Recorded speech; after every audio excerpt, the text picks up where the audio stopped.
जय श्री राम। मैं issue Harwani Hanumangarh town Rajasthan से। आज का शुभ पंचांग आश्विन मासे कृष्ण पक्ष तृतीया शुक्रवार विक्रम संवत 2081 तद अनुसार 20 सितंबर 2024। आज तृतीया रात्रि को लगभग 9:15 बजे तक की है। तत्पश्चात चतुर्दशी तत्पश्चात चतुर्थी। आज का विशेष दिन भद्रा गंडमूल तृतीया श्राद्ध।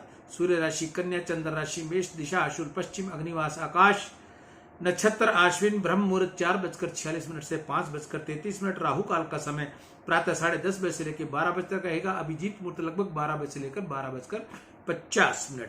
भद्रा का समय प्रातः 11 बजे से लगभग रात्रि को 9:15 तक। कल विघ्न संकटी चतुर्थी, भरणी श्राद्ध, चतुर्थी श्राद्ध।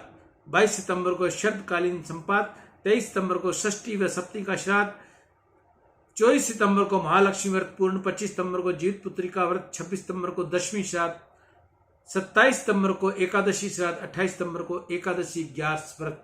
बोलिए गंगा मैया की जय। जय श्री राम। आज की कथा रावण का कपट, जिसका हमने कल बीच में विश्राम दिया था। आज उसकी आगे की कथा।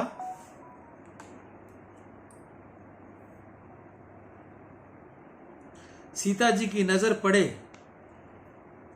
इस रीति से हिरण वहीं फिरने लगा। इसको देखकर सीता जी ने श्री रामचंद्र जी से कहा, यह हिरण बहुत सुंदर है, मुझको बहुत अच्छा लगता है, इसको पकड़ कर लाओ। प्रत्यक्ष सीता जी ने राम जी से ऐसा नहीं कहा। यह तो जो छाया जानकी आश्रम में थी वह ऐसा कहने लगी। लक्ष्मण जी को भी पीछे से जो कटुआ शब्द कहा वह सीता जी ने नहीं, छाया जानकी ने कहा था। प्रभु ने लक्ष्मण से कहा, लक्ष्मण मैं जाता हूं, तुम सीता जी का रक्षण करना।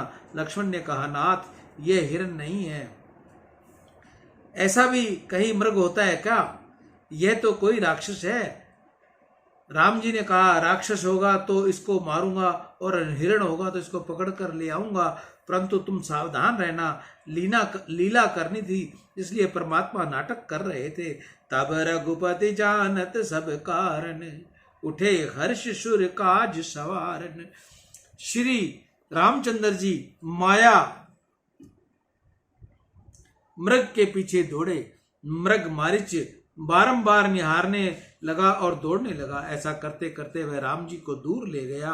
पीछे तो राम जी ने इसको बाण मारा। माया मृग घायल हुआ और उसने हा लक्ष्मण ऐसा अर्थनाद किया। श्री सीता जी ने ये शब्द सुना। सीता जी ने लक्ष्मण जी से कहा, तुम्हारे भाई विपत्ति में हैं, तुमको बुला रहे हैं। लक्ष्मण ने कहा, माँ तुम चिंता मत करो, भ्रुकुटि बिलास सुष्टि लय होई, सपने हो संकट परई की सोई। जिसकी भ्रुकुटि जरा बाकी होते ही सृष्टि का लय हो जाता है, उन राम जी की विपत्ति कैसे? ये तो कोई राक्षस बोल रहा है। तब सीता जी ने कुछ कड़वे शब्द लक्ष्मण जी को सुनाए। लक्ष्मण जी व्याकुल होकर कहा, माँ तुम ऐसा मत बोलो, मैं जाता हूं। लक्ष्मण जी वंदन करके चले गए। जैसे ही लक्ष्मण आश्रम में से गए कि रावण तपस्वी वेश धारण करके भिक्षा मांगने के लिए वहां आया। छाया जानकी उनको भिक्षा देने बाहर आई। रावण ने पूछा, तुम कौन हो, यहाँ क्यों रहती हो? सीता ने कहा, महाराज दशरथ के ज्येष्ठ पुत्र राम जी की मैं धर्म पत्नी हूँ। लक्ष्मण मेरे देवर हैं। श्री राम पिता की आज्ञा से 14 वर्ष दंडकारण्य में निवास करने आए हैं। अब आप हमको अपना परिचय दो। तब रावण बोला, मैं राक्षसों का राजा अधिराज रावण हूँ, तुमको लेने के लिए आया हूँ। तुम वन में दुखों से तुमको छुड़ाने आया हूँ। तपस्वी राम तुमको क्या सुख देंगे, तुम मेरे साथ चलो। यह सुंदर सीता जी थोड़ी घबराई, परंतु हिम्मत रखकर बोली, दुष्ट जरा खड़ा रहे, सिंह के आगे श्रृंगार से क्या बिसात है। अभी तुम राम जी आ पहुंचेंगे और एक ही बाण में तुझको यमपुरी भेज देंगे। बसई काल बस निश्चर नाहा। श्री सीता के वचन सुनते ही रावण को अतिशय क्रोध आया। रावण ने महाप्रताकार स्वरूप धारण किया। सीता जी घबराई। रावण सीता जी को उठाकर ले जाने लगा। सीता जी क्रंदन करने लगी। मृग राज जटायु ने वह कर्दन सुना, वह दौड़ता हुआ आया। वृद्ध जटायु और रावण का भयंकर युद्ध हुआ। जटायु ने रावण को घायल कर दिया। रावण ने कपट किया और जटायु से कहा कि तेरे इष्ट देव की तुझको सौगंध, तेरा मरण कहाँ है वह तू मुझको बता। जटायु ने कहा, मेरे पंख कोई काट डाले तो पीछे मैं जीवित नहीं रह सकता। अब तुम मुझको बताओ कि तुम्हारा मरण कहाँ है। तेरे इष्ट देव तुझको सौगंध है। रावण तो दुष्ट था, उसने कपट करके कहा, तेरा मरण मेरे पग के अंगूठे में है। मेरे पग का अंगूठा कोई काट डाले तो मैं मरण जाऊंगा। जटायु ने निश्चय किया कि इसके अंगूठे के ऊपर मैं चोंच का प्रहार करूंगा। रावण के पग के अंगूठे को जटायु प्रहार करने गया, तब कपटी रावण ने तलवार से इसके दोनों पंख काट दिए। जटायु घायल होकर गिर पड़ा। श्री रामचंद्र जी का स्मरण करने लगा। एक महान पतिव्रता स्त्री को एक राक्षस ले जाता है। यह पक्षी भी उसके साथ युद्ध करते हैं। पक्षी भी यह सहन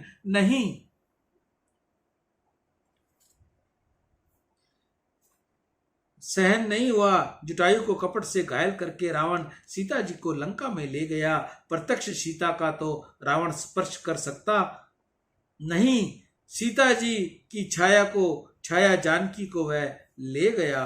लंका में ले जाकर रावण ने सीता को अशोक वन में रखा।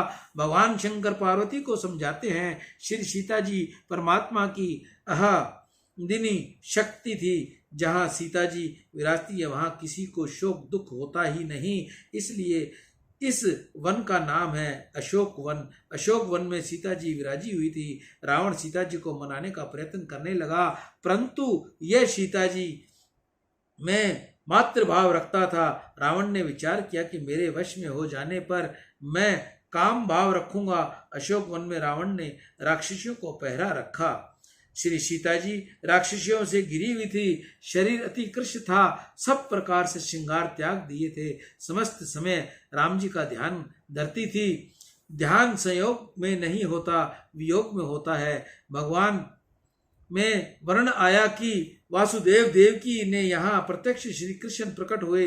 तब प्रभु ने वसुदेव जानकी से कहा, तुम ध्यान करो, मैं गोकुल में जा रहा हूँ, 11 वर्ष पीछे तुम्हारे पास आऊंगा, तब तक तुम ध्यान करो। परमात्मा पुत्र रूप में प्रकट हो तो भी प्रभु का ध्यान करना पड़ता है। श्री कृष्ण भगवान ने गोपियों को आज्ञा दी थी कि वियोग में मेरा ध्यान बराबर होता है, वियोग में प्रेम पुट बनता है, वियोग में गुण दर्शन होता है, वियोग में अधिकांश भाग में दोष दर्शन होता है। वियोग की अपेक्षा जागृति है, संयोग में कुछ न कुछ अपेक्षा जागती है। तुम्हारा प्रेम शुद्ध होगा तो मेरे ध्यान करते हुए तुम मेरे स्वरूप को प्राप्त करोगी। ध्यान धरते हुए देह भान भूल जाए तब भी बराबर दर्शन होते हैं। जिसको याद आती है कि मैं स्त्री हूँ, मैं पुरुष हूँ, मैं देह भान में हूँ, वह परमात्मा का दर्शन बराबर नहीं कर सकता। ध्यान में देहमान भूलता है तभी परमात्मा का साक्षात्कार होता है। श्री सीता जी रावण की लंका में अशोक वन में श्री रामचंद्र जी का ध्यान करती थी। राम जी की सेवा में थी, तब तो एक ही राम जी के दर्शन करती थी, परंतु अब राम जी के वियोग में ध्यान में ऐसी तन्मय हो गई कि लंका के एक एक झाड़ में श्री राम दिखते थे। झाड़ के पत्ते पत्ते में श्री रामचंद्र जी के दर्शन होते थे। रामायण अनेक है, अनेक रामायणों में अनेक कथाएं आती हैं। एक रामायण में वर्णन आता है कि माता जी जब अशोक वन में विराजी थी तब इनकी सेवा में जो राक्षसियां रहती थी उनमें से एक त्रिजटा नाम की राक्षस थी। त्रिजटा माता की सेवा करती थी।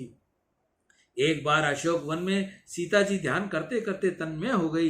तन्मयता की जगह तो भूली, परंतु राम जी का ध्यान स्मरण करते करते सीता हूँ, मैं स्त्री हूँ, यह भी भूल गई। ध्यान करने वाला धीरे धीरे जगत को भूलता है। ध्यान करने वाला उसके पीछे में ध्यान करता है, यह भी भूलता है। ध्यान में अतिशय तन्मय हो जाने पर यह मैं को भी भूल जाता है। ध्यान करने वाला जब मैं को भूलता है तब ध्यान करने वाला ध्येय में मिल जाता है। प्रारंभ में तो ध्यान करने वाले को ध्येय दोनों जुदा होते हैं, परंतु ध्यान में तन्मय से जागृति की विस्मृति होती है। उसके पीछे ध्यान करने वाला मैं ध्यान करता हूँ यह भी भूल जाता है। तब ध्याता और ध्येय दोनों एक होते हैं। दृश्य पदार्थ में दृष्टि हट जाए और दृष्टा की दृष्टि स्थित हो जाए तब आनंद मिलता है। दृश्य के दृष्टा से साक्षी कहते हैं। दृश्य दुख रूप है, दृष्टा मात्र आनंद रूप है। दृश्य में से दृष्टि हटाकर दृष्टा में स्थिर करोगे तो आनंद मिलेगा। ध्यान में दृष्टा दृश्य और दृष्टि एक होनी चाहिए। साधक साध्य और साधन एक बनने चाहिए। ध्याता और ध्यान, दृष्टा दृश्य और दर्शन एक हो तो समझना कि ध्यान में और दर्शन में एकतांता हुई, तन्मयता हुई। परमात्मा का ध्यान करते हुए जीव ईश्वर में मिल जाए, ध्यान करने वाला ध्येय में मिल जाए, ध्यान ध्याता और ध्येय तीनों एक हो जाए, तब त्रिपुटिका परमात्मा में लय होता है। ये अद्वैत है, यही मुक्ति है। ज्ञानी पुरुष परमात्मा के स्वरूप के साथ ऐसे मिल जाते हैं कि पीछे यह नहीं कह सकते कि मैं जानता हूं, मैं नहीं जानता। सियावर राम जय जय राम, मेरे प्रभु राम जय जय राम।